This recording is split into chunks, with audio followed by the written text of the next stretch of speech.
Advanced Heroquest, Tobaro's Shame, the Cellars of Corruption.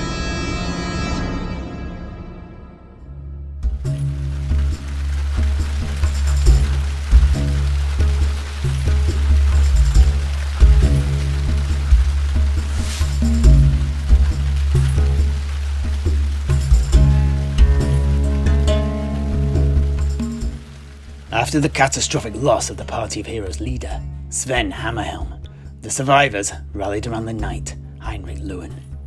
In spite of the blow to their morale, the assassins' resolve to take the head of the usurper Marco Broglio remained undimmed, and they ran after the chaotic devotee as he fled from the cavern of the Guardian of the Deep.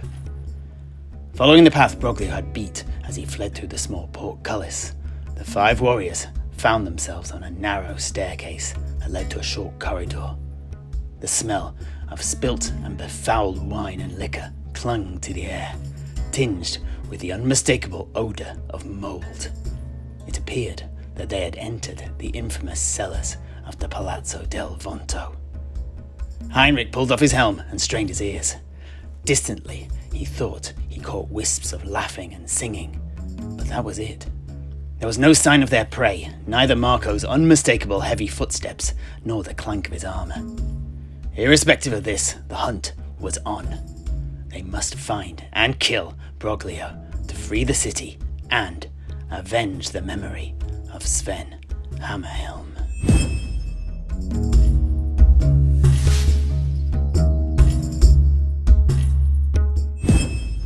The party now consisted only 5 of the 6 starting heroes, with their leader, the dwarf, Sven Hamnerhelm, missing in action, and the other members of the party in the dark as to whether he still lived or not. At this turn of events, the mantle of leadership had settled onto the shoulders of the eloquent mercenary knight from Nordland, Heinrich Lewin, although he chafed at the perceived responsibility. As ever, Heinrich was accompanied by the master swordsman, Vendel, a near-peerless warrior who, nonetheless, bore a dark secret. Never far from the action, former K-Knight assassin Tilean Darkstar, too, was still with the party, although his darkly quiet and brooding nature meant that none could tell if the loss of Sven had had any impact on the Druki at all. But, to be honest, no one had dared to ask him to find out either. The dwarf Slayer, Eldar El Gungi, too, still lived, the apparent death of his fellow dwarf driving a hot iron into his furnace, and he seemed to prickle with red-hot anger just below the surface. Finally, making up the quintet was the bright wizard, Magnus the Bloody. He was a changed man. The things he had seen and fought against with the party seemed to have snapped something in the mage's psyche. The old wizard now threw himself eagerly into the heart of battle without thought to his own safety, keen only on bringing death to his foes. His ritual blade, a blacker fame, had tasted more blood and cut short the threads of more lives than such a weapon should, and his new moniker, Magnus the Bloody, was well earned.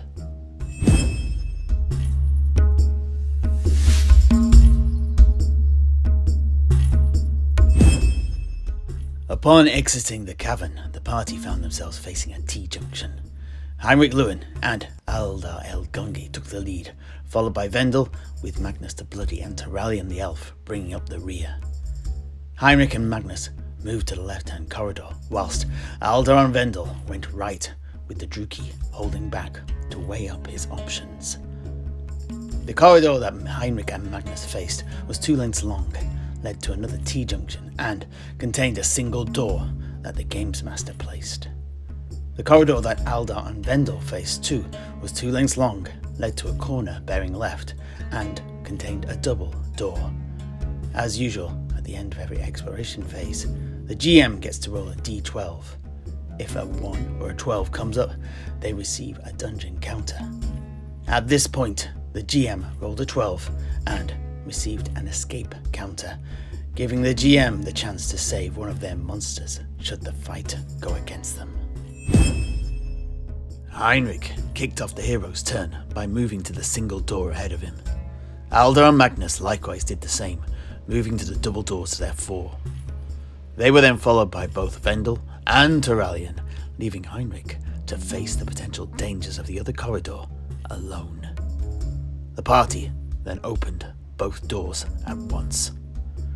The room that Heinrich opened led to a small room that contained a single table upon which many bottles of alcohol stood.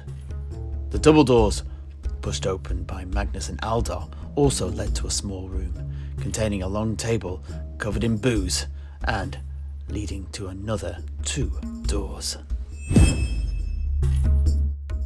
This time it was Magnus the Bloody's turn to lead from the front, and he moved to the door to their left within the room.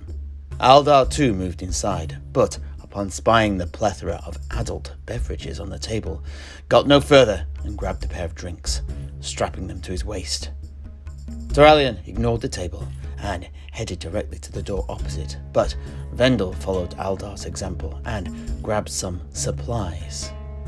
At the other end of the corridor, Heinrich was doing the same.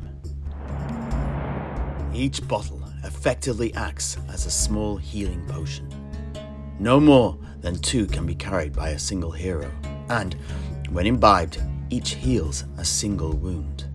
However, the drinker has to pass a toughness test using their initial characteristic, or they become drunkenly impaired and suffer a -1 to their hit rolls until the test is passed.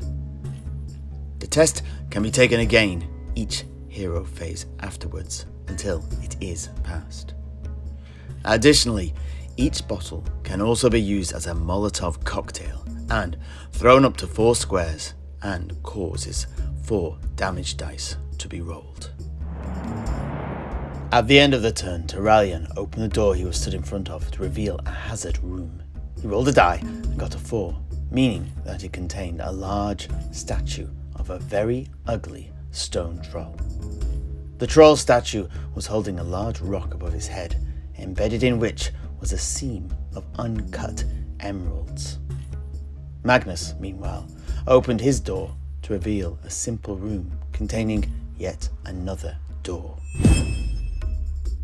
Tilean decided to try and retrieve the large green gems that the troll statue was holding and moved to investigate.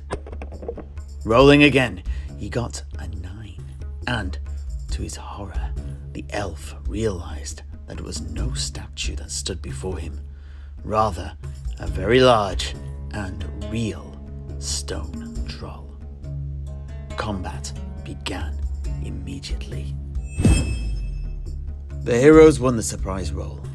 Tilean acted first, and using our house rule that lets elves move and shoot with a bow, he went to the nearby door and knocked an arrow. He hit, of course, but the arrow only inflicted 2 damage on the dangerous denizen of the deep. Next to act was Magnus the Bloody, who grabbed a pair of bottles of liquor from the nearby table and entered the room with the troll, although he wisely hunkered down in the corner upon crossing the threshold. He then tore off a strip of material from one of the nearby torches on the wall, shoved it into the neck of the bottle of alcohol, lit it, and threw it at the monster. To hit, Magnus required a 7, but unfortunately only rolled a 4 and set a light to the nearby wall, but left the troll unhurt. Aldar Algongi acted next, moving up to try and engage the troll, but unfortunately he did not have enough movement to reach the creature. Vendel too found himself just out of reach of the troll, but moved to put himself between the creature and Magnus, trusting his own skill with the blade to keep him safe. At the other end of the corridor, Heinrich was stuffing his knapsack with a pair of bottles of booze. This complete, the commotion caused by the discovery of the troll finally reached his ears, and he made for the door. He then rolled to run and got a 10, allowing him to race down the corridor towards the others. It was now the troll's turn to act. The phase began with the troll regenerating a single point of damage as his blood coagulated and his wounds began to heal. Much to the dismay of the heroes, it has to be said, although Magnus had an answer to them. They then moved towards the Slayer, heaved up its great rock, and brought it down towards the dwarf. However, it rolled a 2, which caused a fumble and gave the Slayer a free attack back. Aldar brought one of his axes, crashing into the thick hide of the overextended troll, but it struck him in an area encrusted with minerals and crystals, and failed to cause any damage whatsoever. Well, there's a lesson learned. You don't hit trolls on the back. However, it was now the hero's turn to act again, and, having got the measure of the troll, Aldar brought both his axes to bear and slashed at the creature across his softer underbelly, cutting deep into its flesh and inflicting a massive 6 wounds, leaving the floor a sopping puddle of troll's blood. Next to act was Magnus the Bloody, who came up behind the troll, once more set fire to a piece of material, shoved it in the end of his remaining bottle of spirits, and hurled it at the creature. At such close range, even he was able to hit, and the troll was engulfed in a curtain of fire. The flames quickly died out as the alcohol was burnt up and only inflicted a single point of damage, but it was enough. The point was to negate the troll's regeneration, not kill the beast outright, although that would have been nice. Out in the corridor, Heinrich heard the cheers of the other heroes as Aldar spilled the blood of the creature, followed by the crack of glass and the roar of fire, and he felt that his skills were not needed. So instead, he decided to head back down the corridor to the junction at the far end.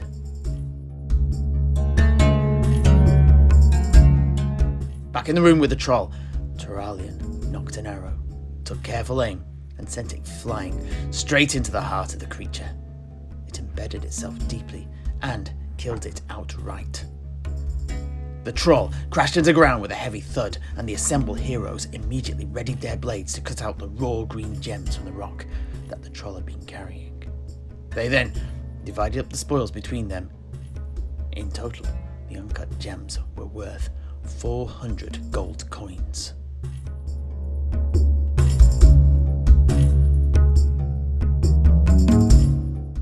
Meanwhile, Heinrich found that the T-junction he had reached led to a long corridor containing a single door and ending in another T-junction to his right and a dead end to his left.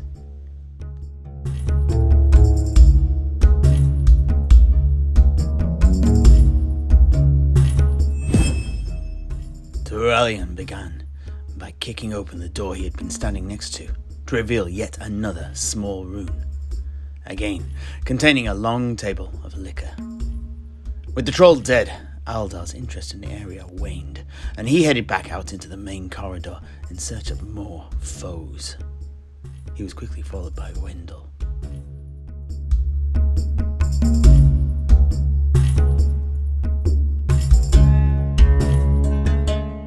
Magnus too followed his comrades, but stopped to pick up some more alcohol.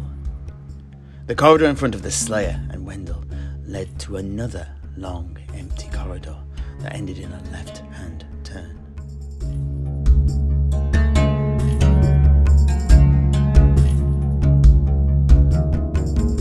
Heinrich was the last to act and moved to almost reach the door that he had found. At the end of the turn, the GM rolled a die, as usual, and got a 1, meaning he was able to draw a second dungeon counter and received a rare fate point to be used by one of the monsters in a time of dire need. In the next turn, Aldar, Wendell, and Magnus all headed off down the corridor ahead of them as quickly as they could. The sound of raucous laughter could be distantly heard, although they could not identify its source.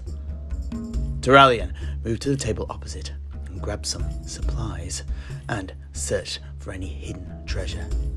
He rifled amongst the bottles of liquor and found a large, clear gem secreted amongst them, immediately recognizing it as a magical artifact that revealed the location of traps. Heinrich chose to ignore the door to his right and moved up to the junction. This led to a corridor 2 lengths long to his right that ended in another T-junction, although it seemed to continue on beyond the junction, but was shrouded in darkness and he could not make out where it led. Behind him was a short corridor that terminated in a left turn, but it was from the right that the sounds of merriment were coming, and it was towards these that he decided to head. The 3 heroes led by Aldar finally reached the corner ahead of them and peered into the darkness.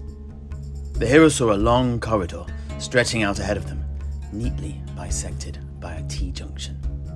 On the other side of that, they distantly spied Heinrich. Ah, yeah, my comrades. Hello there.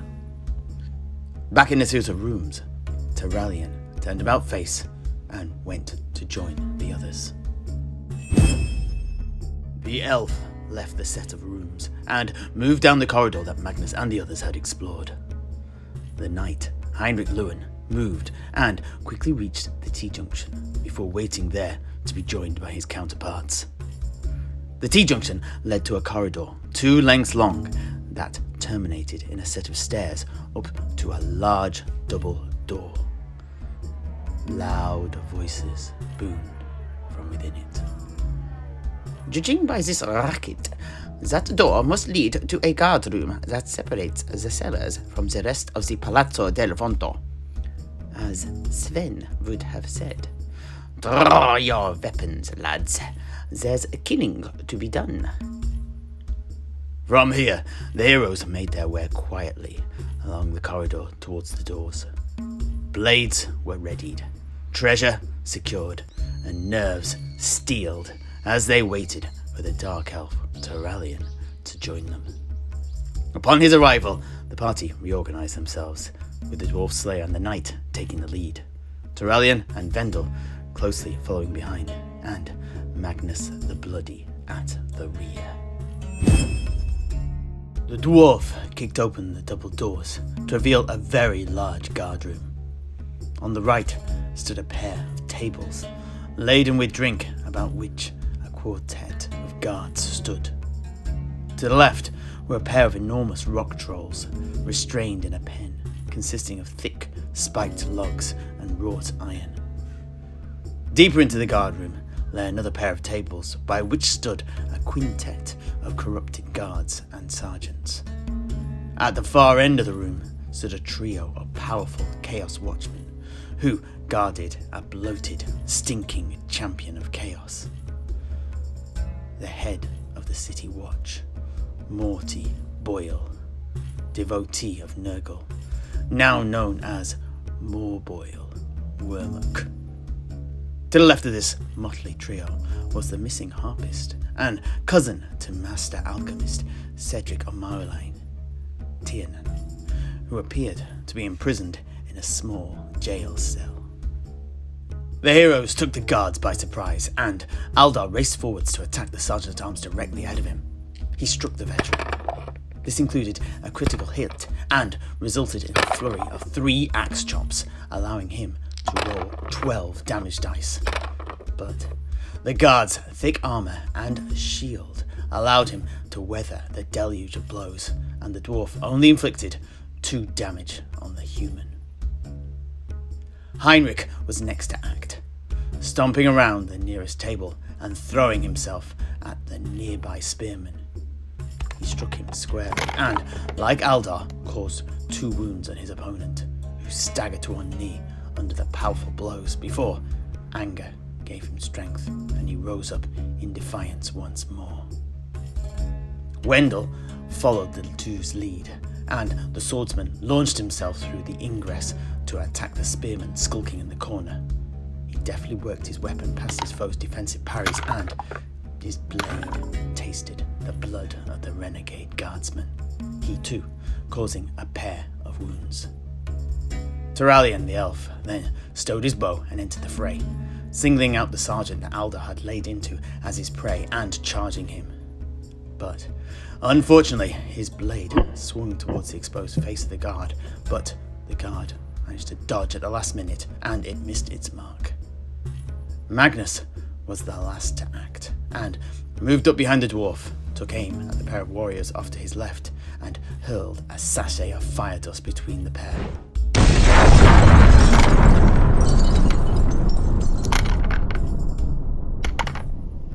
Inflicting 2 damage on one and 1 on the other. The enemy were burnt and bloody, but very much still in the fight. Morboil began by ordering Tilean, the harpist, to play a Song of Luck, to give all the monsters within earshot, 12 squares, the ability to re-roll fumbles. The next to act was the spearman who, overcoming the fear caused by the terrifying mask of E that the knight wore, attacked Heinrich, but he lacked the skill to strike his opponent. Behind this, the spearman facing the swordsman Vendel fared much better and got in a lucky thrust, inflicting a single wound. The sergeant-at-arms nearest the dwarf struck out wildly at Aldar the Slayer, but his clumsy attempt fumbled, and unfortunately he was out of range of the harpist's song to re-roll it. Aldar grinned as he brought his axes to bear. One was deflected away by the sergeant's shield, as the dwarf had anticipated, but the other struck its target and caused an additional wound, leaving the misguided guard with but a single wound remaining. The unengaged spearman on the other side of the adjacent table saw what was happening and moved to take advantage of the situation. He stood just beyond the reach of the Slayer and thrust his weapon into the melee, but it was swatted away by the dwarf like a pesky horsefly. Meanwhile, the sergeant, who had been struck by Magnus's fireball, padded down the flames, and he too moved to attack Aldar, but likewise had his thrust parried by the whirling maelstrom of death. The other spearman, who had previously been struck with fire, moved forwards to take on the vulnerable mage, but was shocked to find his own spear thrust knocked aside by the staff of the plucky old man. Another nearby spearman joined his comrade in attacking Magnus, but tripped over his boots as he did so and left himself vulnerable to being counterattacked. Magnus the Bloody plunged his athame into the exposed back of the assailant once, then twice, and, withdrawing his blade, was pleased to see blood dripping from it, causing a single point of damage. To the rear of the room, the 2 sergeant-at-arms, who were on the far side of the room, moved up to enter the fighting next turn, as did Morboil and his personal guards.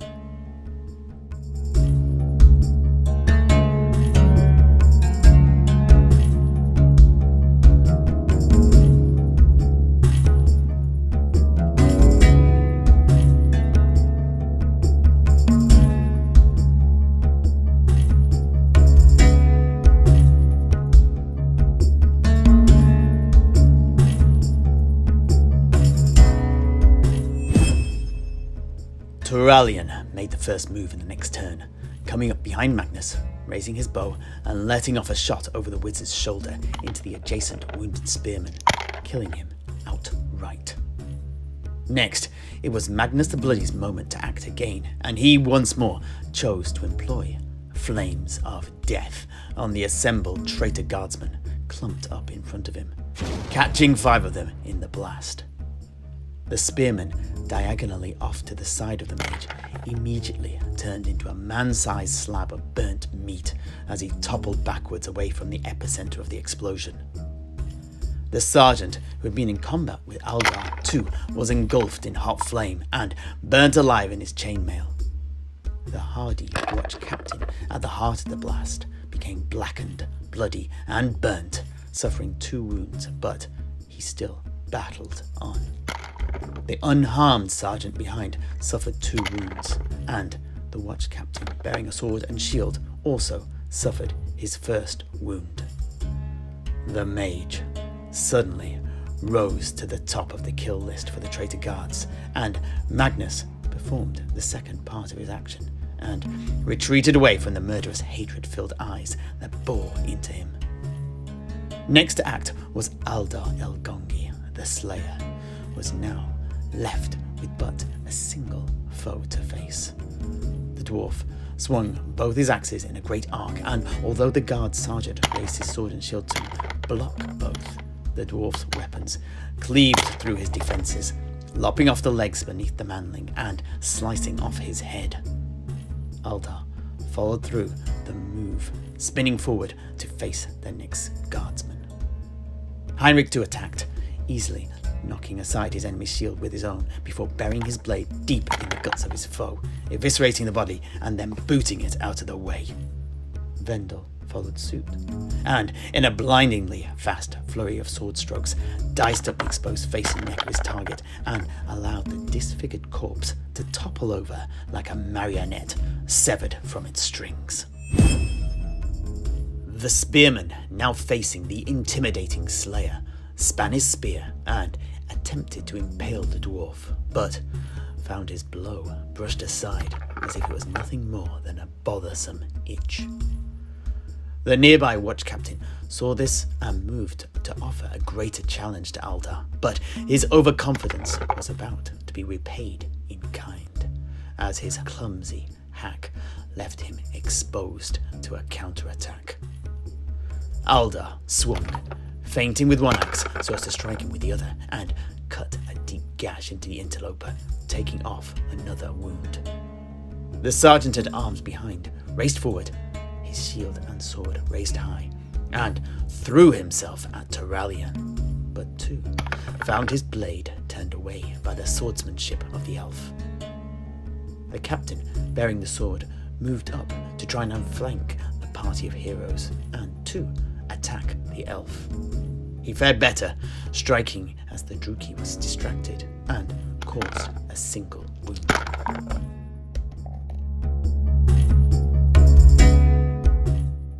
The sergeant at arms moved up next, but couldn't reach the fray. The last of the captains to act saw that the fight was potentially going against him as the intruders carved through his fellow guardsmen, and resolved that it was time to give his opponents something else to keep them busy. He moved up to the troll pen and, hacking open the bonds, keeping it in place with his great axe, freed the two creatures. The troll, wielding a large crystal-tipped club, immediately lurched forwards towards the captain who had freed them and swung its weapon. Unfortunately for the troll, his foe managed to evade his anger-fueled strike.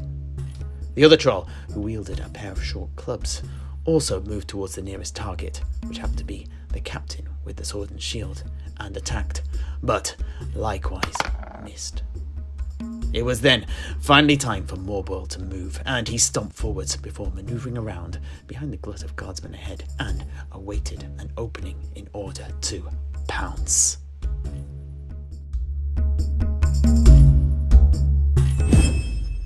Tilean was the first to move, gracefully shimmying sideways to strike at the troll, perceiving it as now the greater threat. His blade work completely confounded the dim-witted creature, and he easily struck at the beast, but its thick hide meant that it only caused a pair of wounds, one of which would soon regenerate. Next to act was Magnus the Bloody, who, with a maniacal laugh born in the depths of combat fatigue, once more cast flames of death into the morass of enemy warriors. The first to burst into flames was the guard captain, who wielded a large double-handed axe, his burning corpse falling at the feet of Aldar. The second was the sergeant-at-arms at the epicenter of the blast, who simply ceased to exist as he was engulfed in flame. Next was the sword and shield-bearing captain, who tried to protect himself with his shield, only to feel the flames curl over its surface and engulf him, asphyxiating the life out of him. The final sergeant leapt back as the explosion occurred, and although he was still caught in it, he suffered only 2 wounds. However, as he looked around, he realized he was the only survivor of Magnus's wrath. With the way now clear, Aldar rose to the occasion and moved to attack the trolls. crazed dwarf launched himself at the nearest creature with neither subtlety nor caution and embedded both of his axes in the troll's flesh. However, its strong hide deflected away much of the damage, and Aldar had to be content with only 4 wounds on the beast. But as the Slayer attacked the troll with wild abandon, it was Heinrich who spotted the danger in leaving his rear exposed and moved to attack the watchman. However, in his eagerness to protect the doom-seeking dwarf, he got his sword jammed in its scabbard and suddenly found himself at the mercy of his would-be prey. The guardsman in front of him brought his weapon down hard on the knight, but found the weapon turned away by the shieldwork of the mercenary, gifting Heinrich the opportunity to free his weapon. Next to act was the wounded Wendell, who moved up in support of his friend. He struck once, then twice against the spearman and caused a pair of biting wounds that sprayed blood upon the flagstones and left the warrior close to death. The turn began with the wounded troll regaining a point of damage as its superhuman healing kicked into effect. It then swung its pair of clubs at the feisty little nuisance of a dwarf at its feet, but to no avail. Aldar easily dodged its clumsy attacks. The watch captain, adjacent to the other troll, decided to take the opportunity to disengage from his opponent and charged towards Heinrich, his weapon held high and his war cry loud and angry. Heinrich turned his head to face his opponent, and the mask of E that he wore screamed back, cowering the would-be champion of chaos into faltering before he could bring his weapon down. However, the presence of the captain bolstered the courage of the sergeant-at-arms, already fighting the knight, and he was able to overcome his own fear and strike at the distracted Nordlander. However, even though he struck his opponent, it was not enough to get through his thick armor. The spearman, facing the deadly sword savant, Wendell, too, was inspired by the presence of the captain, and in the whirl of combat was able to thrust his spear deep into the abdomen of his opponent. He required only a 7 or more to wound, and the blow caused a massive 3 points worth of damage. Wendell slid off the blade and fell backwards as blackness engulfed his consciousness, and the magical cage wrought by the necromancer Maria Morte dissolved to release the beast within.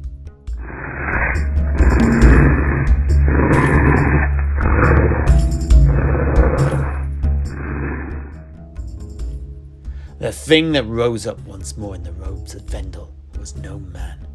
Instead stood a gigantic wolfman, an Ulfviener in the old tongue of the Norse, whose country is awash in them.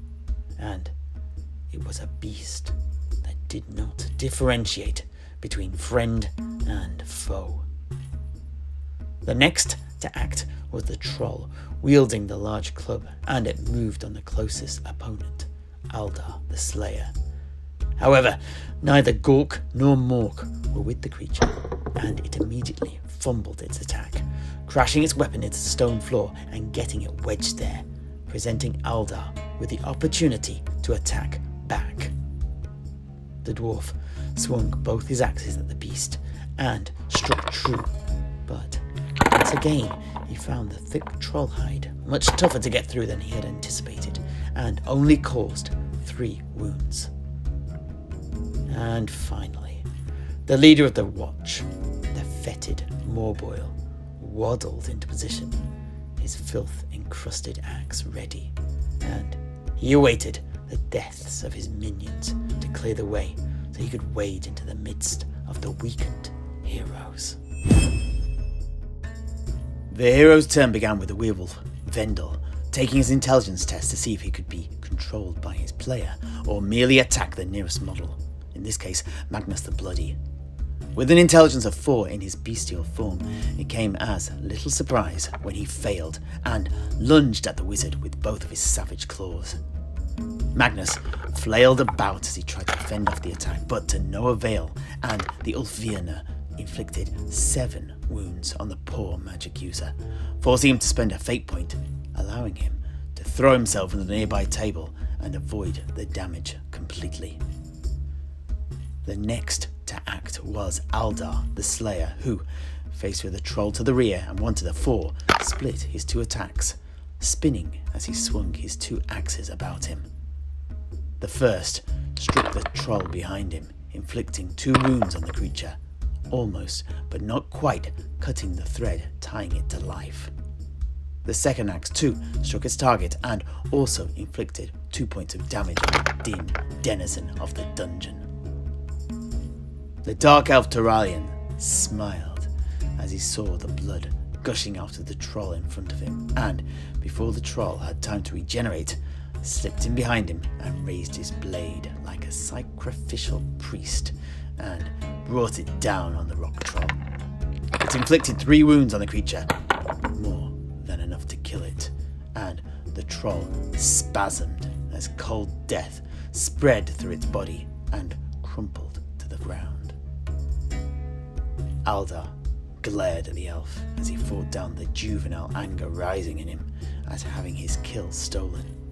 But his older self knew that it was about survival right now and not racking up a tally of kills. A fine thrust, he begrudgingly acknowledged, flicking off the blood from his axes. Tilean nodded as he clambered on top of his victim and away from the slavering werewolf to his rear. Heinrich too joined in the slaughter, lashing out at the wounded sergeant-at-arms in front of him, causing 2 wounds, hefting his blade straight through the shield and armor of his foe before raising him up high and hurling his enemy away with barbaric strength. He then sidestepped to face the wounded spearman. Next, it came the turn of Magnus the Bloody to act. He knew he could not survive long against the unbridled ferocity of the transformed Vendel, and decided to try and put as much distance between himself and the Ulfvierna. He tugged at the handle to the main door to the guardroom and prepared to flee down the corridor, but to his surprise, he found the door was barred against him and would not budge, no matter how hard he tried. From the other side of the door, he could hear high-pitched snickering. So, instead, he fled to the next safest part of the dungeon and joined Aldar and Tilean in their fight against the remaining troll, pulling his bloodier thame out of its sheath once more as he did so. With the troll's attention solely focused on the dwarf that had struck him, Magnus was able to come around his flank and shove his blade in like a shiv, inflicting a single point of damage. But even as Magnus was withdrawing his knife, he saw the troll's wound seal up and begin to heal. The creature itself, too, barely noticed the scratch and instead focused all of its limited attention on the whirling dwarf at its feet. It raised its massive club up high. Aldar saw it and prepared to dodge the attack, but tripped over the outstretched hand of the dead troll behind, and the weapon came crashing down on the prone slayer, and was about to inflict 5 wounds and take him out of action when he spent one of his precious fate points to roll out the way of the weapon at the very last moment, saving his life. Next to act was the spearman facing Heinrich, but he spectacularly failed his fear test at the knight's terrifying mask of E and felt hot urine trickle down his inner thigh. Behind the knight stepped up the corrupted captain wielding a 2-handed axe. But he too, face to face with the knight, faltered, and another puddle of hot yellow liquid began to spread out across the floor. The fetid leader of the city watch, Morboyle, shook his head in disbelief as he pushed his way past his men to fight the knight. He had no problems whatsoever passing his fear test, and swung his gigantic rotten axe with surprising skill and dexterity for someone in such a state of corruption. However, Heinrich was ready. He sidestepped, allowing the weapon to crash into the ground and become lodged there before responding with his own blade. He sliced his opponent across his belly once, twice, thrice, and spilled his guts all over the floor and removed all 4 of his wounds. However, Nurgle was not yet ready to welcome his loyal slave into his garden just yet, and the GM played the Fate Point dungeon counter he had received earlier to negate all of the damage and allow the Chaos Champion to fight on despite the mortal wound he had suffered. The hero's turn once more began with the bestial Vendel attempting to pass his intelligence test, but once again failing. Fortunately, the other heroes had wisely moved away as far as they could, leaving the nearest model, the wounded spearman, his bloodied armour attracting the predator as soon as he tasted it on the air. The beast lashed out at his prey, and although the human managed to defend himself from one slashing claw, the other struck him. His armour too protected him, but a single wound got through, opening up his throat, and the beast lunged in to guzzle on the gaping wound before tossing the corpse aside. The next to attack was Aldar, who, once again, struck out at the remaining troll, hitting with one axe, missing with the other, and inflicting another pair of wounds on it. But it still lived, barely. Once more, a smile split the dark elf Turalian's face as he pulled out an arrow from his quiver, nocked it, and took careful aim at the troll over the dwarf's shoulder. He let rip with the arrow, scored a hit, and inflicted 2 wounds, including a critical, which was just enough to fell the foul creature. The troll stood frozen for a moment, the arrow protruding from its eye socket, before it collapsed down dead. Once more, Aldar turned to face Turalian, a scowl upon his face, but he said nothing and simply gave his comrade a nod. Turalian slapped the dwarf on the rump. "My apologies, my friend, but this thing was beneath you. We have need of your skills over there." And with his bow, he pointed at the champion of Nurgle looming over Heinrich. Meanwhile, Heinrich, having seen that his killing blow had had no effect whatsoever on Morboil, chose to attack the captain of the city watch to his left instead. He used his shield to fend off the double-handed axe and slashed at his foe with his blade. The follower of Chaos was quick though, dodging to avoid most of the damage, and only a single wound got through. The last act was Magnus the Bloody. With the death of the last troll, the wizard moved back behind the elf Turalian to get to the rear of the transformed Vendel in order to try and grab some more life-sustaining booze. The captain of the watch saw an opening, fled from the terrifying Heinrich, and decided that the cowardly elf skulking behind the Slayer was the easiest prey to take down. His instincts were good. Turalian was totally taken by surprise by the charging marauder, and his enemy's axe smashed into him. Fortunately, the chainmail that Heinrich had gifted him stopped much of the damage, and only a single wound got through. Morboil again loomed over Heinrich, and an evil grin unfurled across his fetid face.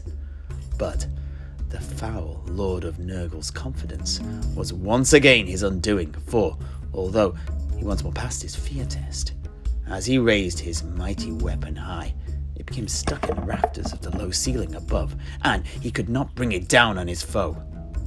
It was now Heinrich's turn to smile. Heinrich slashed at the exposed Morboil, and, scoring a critical, he slashed again, his blade biting into the flesh of his enemy. The champion of Nurgle staggered as some of his innards tumbled out of his body, but he was not dead yet, despite having lost 2 wounds. The first act was Vendel, and, spectacularly failing his intelligence test with an 11, saw him in full beast mode. As 3 models were equidistant to him, we rolled a scatter die to see in which direction he would attack. And it was once more Magnus the Bloody who felt his wrath. Vendel's terrible claws slashed out at the wizard, tearing at his soft flesh and inflicting exactly 3 wounds. Just enough to knock him unconscious, but not kill him. However, the Ulfirna was now poised to finish the job and tear the flesh from his barely living ally's body and wolf it down, fresh and bloody. The next act was Tilean, and, recovering from his momentary surprise, he whipped out his elven blade, feinted, twisted his weapon, and then thrust it deep into the chest of the captain of the watch, inflicting 3 wounds. The worshipper of chaos blinked in disbelief for a moment before gurgling up blood and collapsing down in a heap, his lungs filling with red liquid and choking him to death. Tilean watched with delight as powerless panic filled his victim's eyes. The slayer, Aldor, levelled his axes at Morboil and charged his enemy. And the scion of Nurgle could not help but hearken to his coming. However, his response was not to ready his blade. Rather, he let rip with a nauseating cloud of green gas that erupted from his innards to fill the room and left everyone gagging for breath.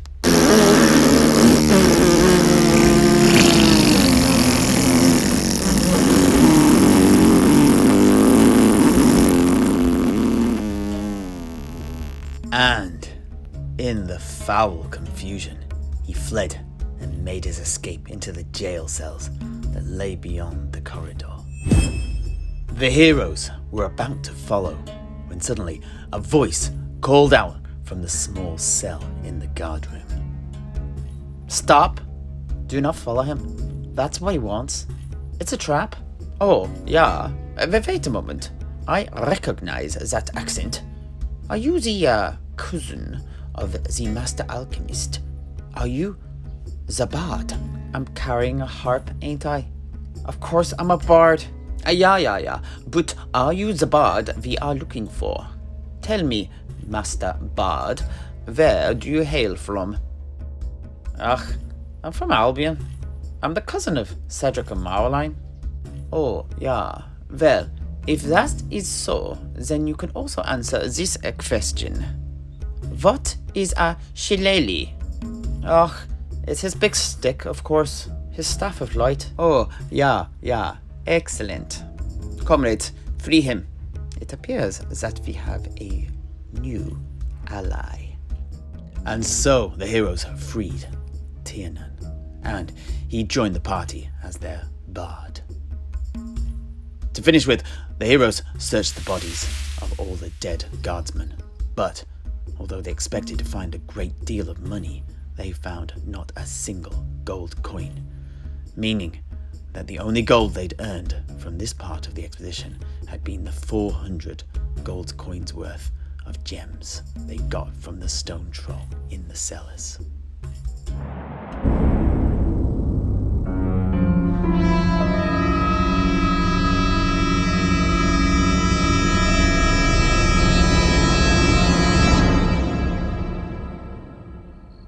You can learn more about the heroes in this adventure and the world that they live in our weekly audio drama, The Master Tavern Keeper's History of the Old World, available on this channel and also as a podcast.